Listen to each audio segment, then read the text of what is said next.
Welcome to The Right Question. I'm Daphne Gray Grant. Today we're talking about dealing with writerly guilt.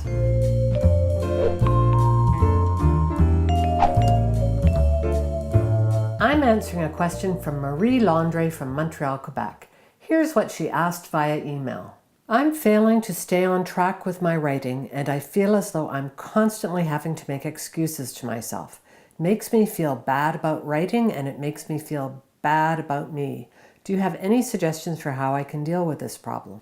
Thanks for the question, Marie. I want to reassure you that you are not alone in feeling like you might be failing. Let me tell you a couple of suggestions that I hope will make you feel better. First, it's time to get rid of the guilt. Writing is hard work and you don't need the extra burden of guilt to drag you down. Feeling guilty is like carrying around a 10-pound sack of flour when you don't need to.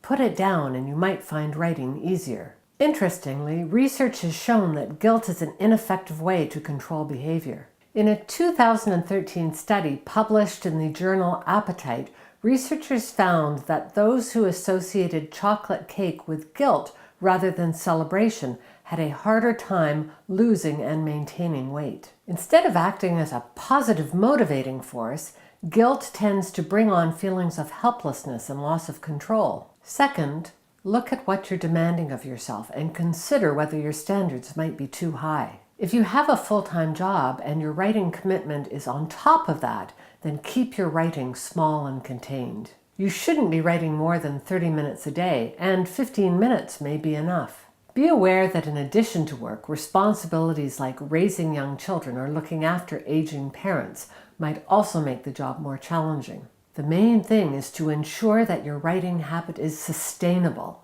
We can all do something extraordinary for a short period of time, but if you're writing a book, you have to be ready for the long haul. If you're constantly having to make excuses, then reduce the commitment so you don't have to make those excuses anymore. Third, don't always look for where you failed or what you've done wrong. Instead, look for things that you can celebrate. Did you write an extraordinarily good paragraph? Celebrate that. Did you do some really good research? Pat yourself on the back, and I don't mean metaphorically. Give yourself some real rewards. They don't have to be expensive or unhealthy. I'd recommend going for a walk, getting a nice coffee, or buying a magazine. Find something that gives you pleasure, however small, and tie that to your accomplishment. The ultimate reward of writing a book, being able to hold it in your hands, is a long way off. So be sure to give yourself plenty of rewards so you can continue to feel cheerful and acknowledged. Happy writers are better and more productive writers, so do whatever it takes to make yourself happy. Finally, while we're on the subject of guilt, let me wrap up with a fire and brimstone comment from 17th century churchman Robert South. Guilt upon the conscience, like rust upon iron, both defiles and consumes it, gnawing and creeping into it, as that does which at last eats out the very heart and substance of the metal. Thanks for your question, Marie. I hope you can put your guilt on hold.